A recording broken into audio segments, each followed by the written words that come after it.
You know, Joe and I usually have some emails back and forth during the week, and he says, "Hey, what's your sermon topic?" And kind of what's the theme? And he kind of picks songs around it. And we didn't have a chance to talk this week, and so when I saw him before service this morning, he said, "Hey, I don't know what you're doing today. I just kind of picked some songs." And I said, "Well, here's kind of what I'm talking about." And he goes, "Oh my goodness."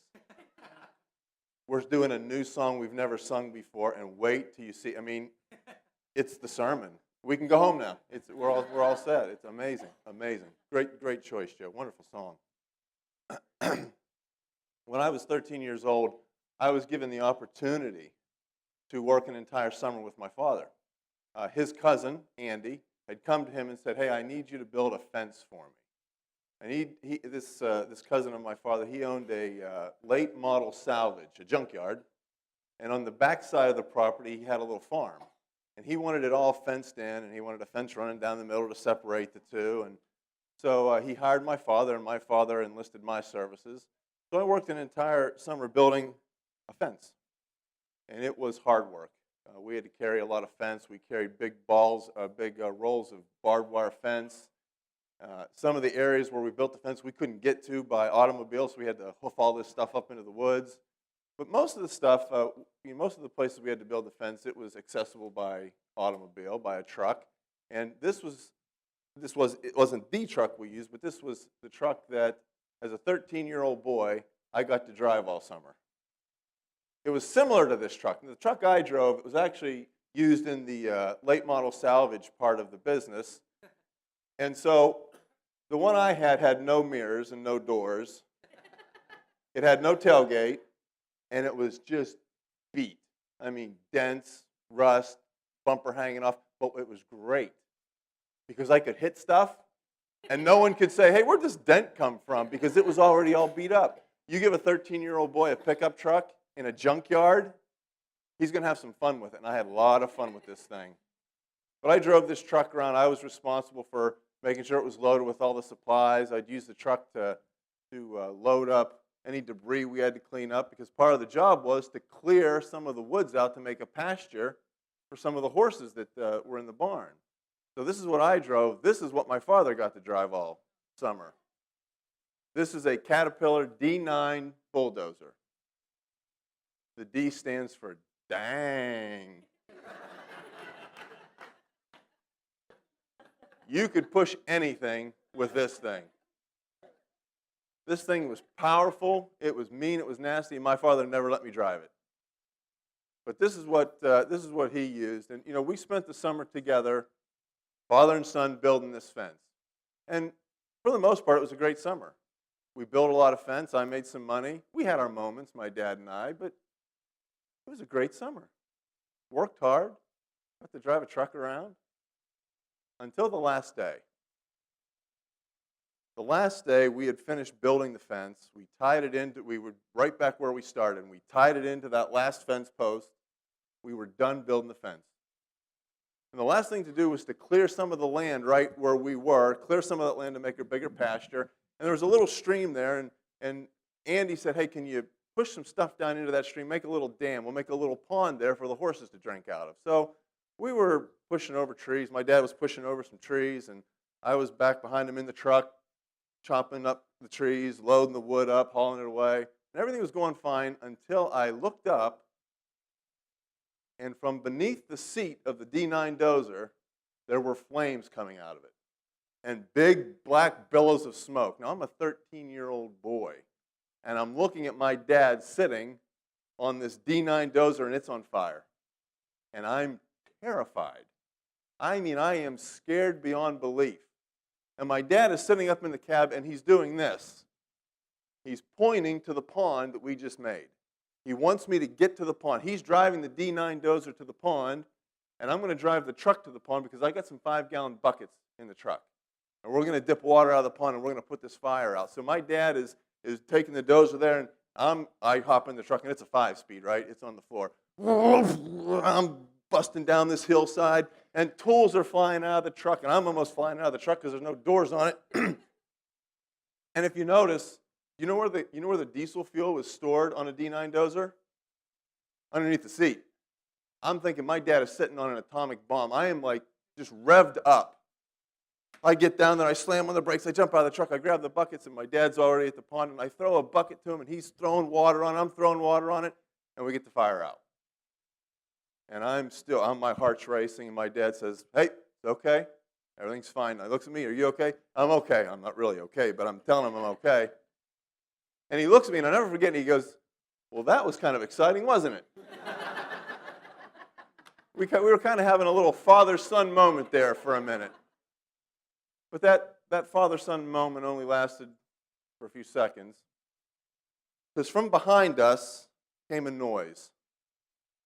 It was a noise of metal scraping against metal and glass breaking.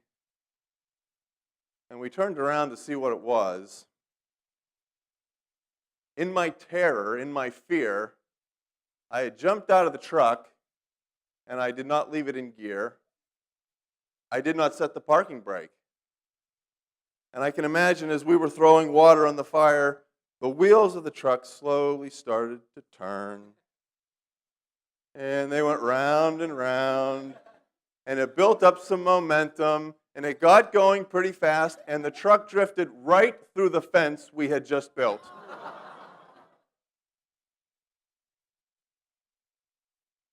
I could feel my father's eyes burning a hole in the back of my head. "Did you leave the truck in gear?" "Nope." "Set the emergency brake?" "No." I knew what was about to happen. My father was going to take the D9 dozer and dig a very large hole, and they would never find me again. But then a miracle happened. Here came Andy through the woods in another truck, and he's busting through the woods. He had seen the smoke from the junkyard, and he had grabbed a fire extinguisher, and he was coming up to see what was going on because he knew something was wrong. And he came up, and he saw that we had put the fire out, and then he saw the truck, his truck, sitting through his fence that he just paid for, and he began to laugh. I mean laugh, tears down his face, hands on his knees. The only words he could get out was, "Nice shot, Jay." And I looked at my father, and that anger that I saw building up when he saw that truck in the fence, his anger began to dissipate. And he began to chuckle a little bit. He began to snicker a little bit.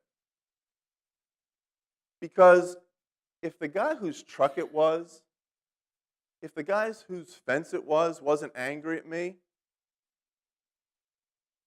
my dad didn't have a right to be angry with me about it. If the guy who owned the truck, who I just rammed through, well, I kind of rammed it through the fence. I really wasn't in the truck at the time. But if he wasn't angry with me, no one else had any right to be angry with me. It was his truck, his fence. He paid for it. And Andy said, "Listen, I'll get a couple of guys over from the yard, and we'll fix this. We'll get this fixed up pretty quick, and you'll be done for the day." Matter of fact, the fence was built so well, and the wire was so tight that when the truck went through the fence, all the fence posts for about 100 yards all went like this. And we had to straighten them all back out. But we straightened it out, we finished the fence, and it was done. Now, as you can imagine, for years I had to hear about this. You know, every time I pulled up in a car, someone would run out, "Hey, Jay, is it in park? Okay, just checking," you know. And something that could have been one of those things you look back at and my dad could have some anger about it or be upset with me about it, it was gone. You know why? Because the person who had the right to be angry wasn't angry with me. God has a right to be angry at you. God would be justified if he was angry with you because of your sin. You drove his truck through his fence. He has the right to be angry with you. Your mistakes, your sinfulness makes you a target for the anger of God. Your unrighteousness is so repulsive to God that you attract his wrath. Romans chapter 1, verse 18 says, "God's anger is shown from heaven against all the evil and the wrong things people do. By their own evil lives, they hide the truth." This is talking about us. This is talking about you and me. People who do wrong things. That's us. Nice to meet you. I do wrong things. So do you. That is what we do. And because of that, our evil ways attract the attention and the wrath of the God who created us. As I was studying this lesson this week, you'd be surprised how many people, theologians online, will say, oh, God doesn't get angry at you. He loves you. He loves everybody. He made us. We're His children. God doesn't get angry at you. It's impossible for Him. There's nothing that stands between you and God's love. Well, Ephesians chapter 5:6 says, don't let anyone fool you by telling you things that are not true. Because of these things, these sins will bring God's anger on those who do not obey Him. God's anger, because of your unrighteousness, is directed at you, and there's nothing you can do about it.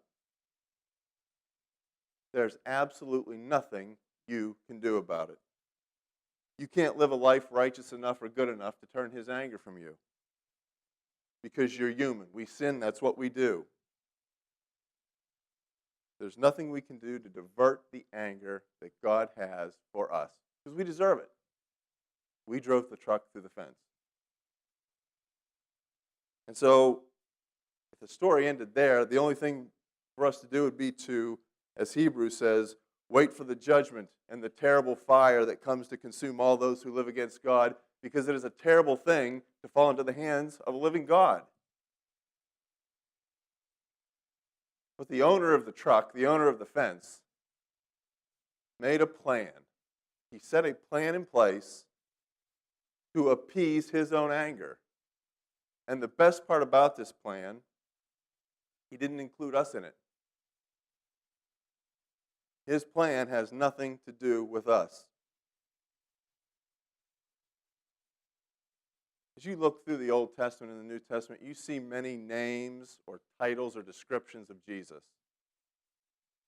We see things like Prince of Peace, the Lion of Judah, the King of Kings, the Lamb of God, the Good Shepherd. But there's one title that is given to Jesus in the Old Testament that gives me great comfort. When I look at myself, when I look at my sin, when I look at my failures and my disobedience, and realize that in all respects I am powerless to divert God's anger from me, that for all my knowledge, for all my willpower, that I am powerless, there's one title given to Jesus that gives me great comfort. And it's in the book of Jeremiah.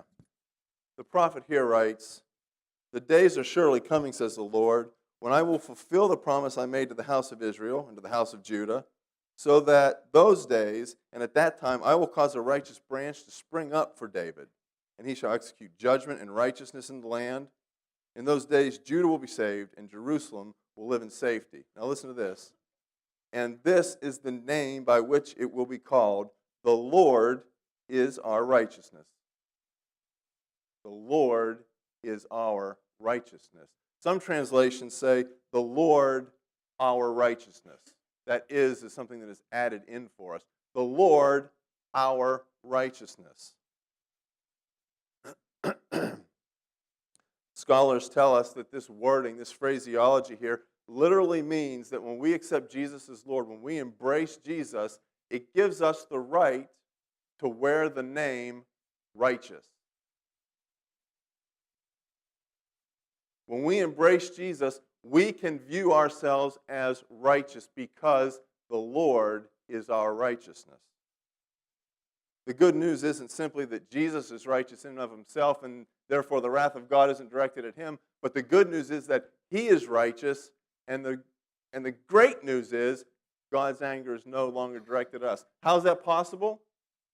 Well, because when Jesus came to this earth in the form of a man and suffered a death on the cross, He took all the righteous wrath that God had stored up for us. He took that. And when we embrace Him, we get to come completely and wholly under His righteousness. Jesus is the end of God's wrath for all those who have faith. And don't think it's presumptuous that you can say, hey, I wear the name righteousness. It's not being presumptuous. If it's being presumptuous at all, it's being presumptuous in Jesus Christ and what He has done. But what a comforting and bold statement made by Jeremiah.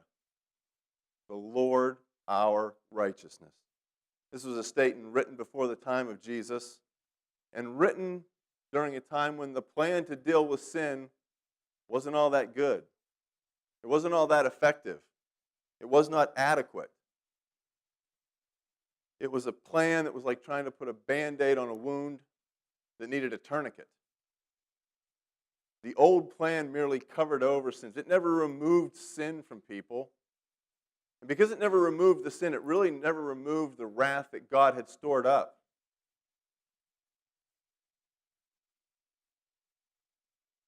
Under the old law, there were rules for worship. Last week we talked a little bit about the temple, about the little parts of the temple. Under the old law, there were rules for worship. There was a man-made place in which this box sat, a golden box, covered on the outside with gold, the inside of gold, called the Ark of the Covenant. It sat inside of a man-made tent. And once a year, the high priest, this guy right here, this man would go into that man-made tent, to the man-made box, and he would sprinkle blood on that box, blood from an animal that had been sacrificed on a man-made altar. Some man would drag some poor bull, sheep, goat, dove, whatever you had, into this altar. A man would kill it. A man would dip his hands in animal blood, walk into a man-made tent, to a man-made box, and sprinkle blood on the cover. And for a little while, God would cover over their sins. He would ignore their sins for a while. He would turn his face from their sins.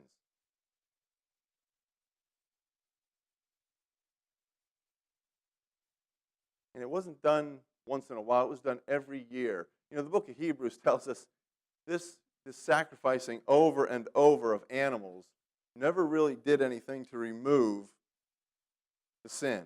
Hebrews says that the gifts and sacrifice offered cannot make the conscience of the worshiper perfect. But what do these sacrifices do? These sacrifices serve to remind the people of their sin every year. They served as a reminder of your sin. It did not clear your conscience. The Hebrew writer goes on to say, because it is impossible for the blood of bulls and goats to take away sin, to remove sin. It merely covered it over. And because it only covered it over, God's wrath was still being stored up for each one of us. It was an imperfect plan because it never removed sin and it never took away God's anger. But God had a perfect plan that he was putting in place, a plan that would bring about the end of his anger. I'm going to read a little lengthy piece of Hebrews here. If you want to turn to it, it's Hebrews chapter 4. I'm going to start in verse 11. But when Christ, as the high priest of the good things we now have, he entered the greater and more perfect tent. It is not made by humans, it does not belong to this world. Christ entered the most holy place once only, for all time. And he did not take with him the blood of bulls and goats and calves. His sacrifice was his own blood. And he set us free from sin forever. The blood of bulls and goats and the ashes of a cow sprinkled on people who are unclean makes their body ceremonial clean again. But how much more is done by the blood of Christ? He offered himself through the eternal Spirit as a perfect sacrifice to God.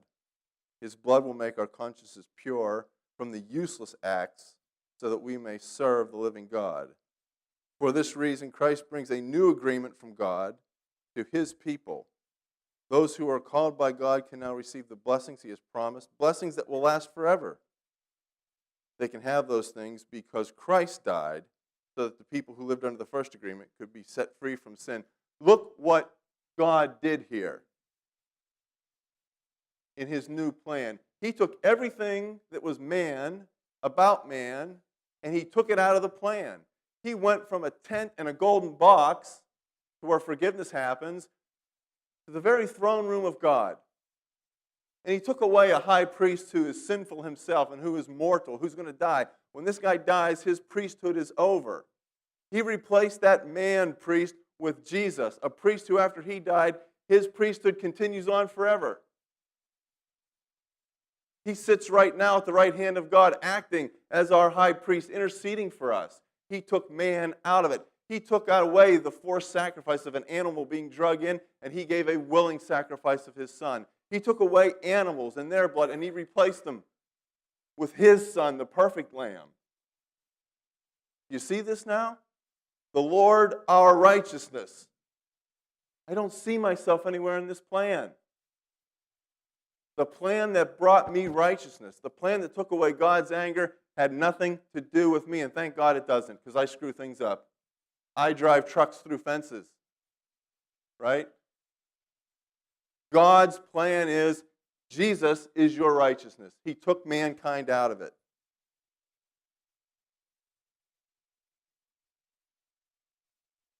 It's not about your shortcomings anymore. It's not about your overwhelming immorality anymore. It's about the exceeding love and mercy that God has for you. And the lengths he was willing to go to turn his own anger away from you. The path to righteousness has been opened by God, by his Son, to remove our anger. It has been accomplished by the Lord, our righteousness. We no longer have to worry about God's anger, because his Son is our righteousness. Worrying about God's anger now, after embracing his Son, is like doubting the perfection of Jesus. It's like doubting the sufficiency of the plan of God's grace, because it's not about you anymore. In the end, God's anger has ended.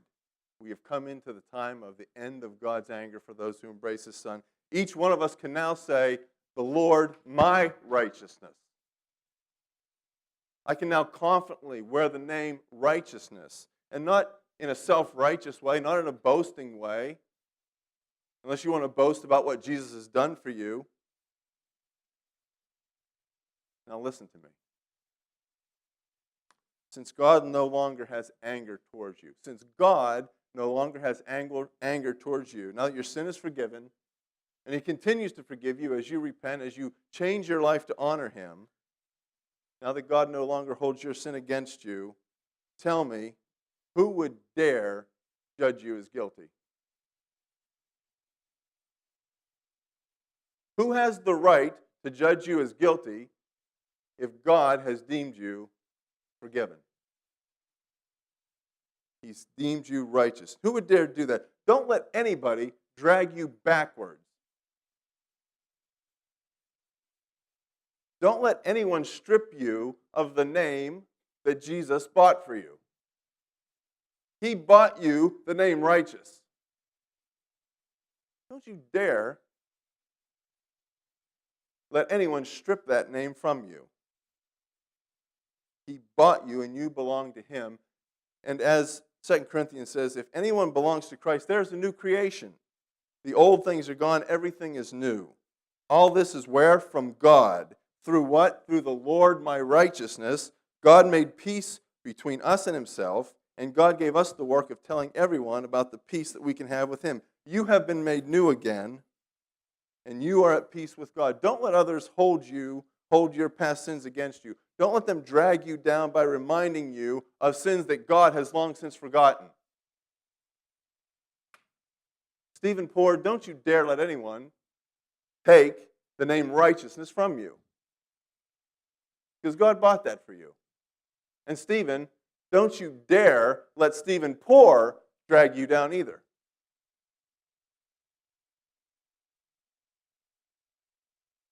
God has named you righteousness. Stop beating yourself up. Your old things have passed away. You are a new creation. The things that God directed his anger at you because of, they no longer exist. You have peace with yourself. Listen, guilt and shame are two things that God never intended on anyone carrying around for a lifetime. Don't you dare let anyone else drag you down. Don't you let them strip the name righteousness from you. And don't drag yourself down. Be at peace with God. Be at peace with yourself as well. And don't you dare hold someone else's sins against them. Don't let others drag you down. Don't drag yourself down. And don't you dare hold other people's past sins against them. The Lord our righteousness, the Lord my righteousness, is also the Lord your righteousness. He bought your name for you. He bought that name for me as well. Just like I'm a new creation through him, you're a new creation through him. And if God bought you your name, and God bought them their name, since God has chosen us and made us righteous, then we walk in our righteousness as equals. I have no right to hold anything against you because God has declared you righteous. And if we walk as equal righteousness, there's a certain way we ought to live. As Colossians says here, God has chosen you and made you his holy people. He loves you. So always do these things. Show mercy to others. Be kind, humble, gentle, patient. Get along with each other and forgive each other. If someone does you wrong, forgive that person because the Lord, your righteousness, forgave you. Do all these things. But most important, love each other. Love is what holds you all together in perfect unity. Let the peace that God or that Christ gives control your thinking. Because you were all called together in one body to have peace. And always be thankful. We can live at peace with God because God made peace with us. And because of that, we ought to live at peace with one another. Live at peace with one another. Live free from the burden of the past. Live as a new creation. Be thankful for the gift of the name that you've been given. And in the end, for those who embrace Jesus, God's anger has ended. And that's how we should live with one another. Because if you've been declared righteous, I have no right to declare you anything but righteous. God's anger has ended. And right now, this sermon also has ended.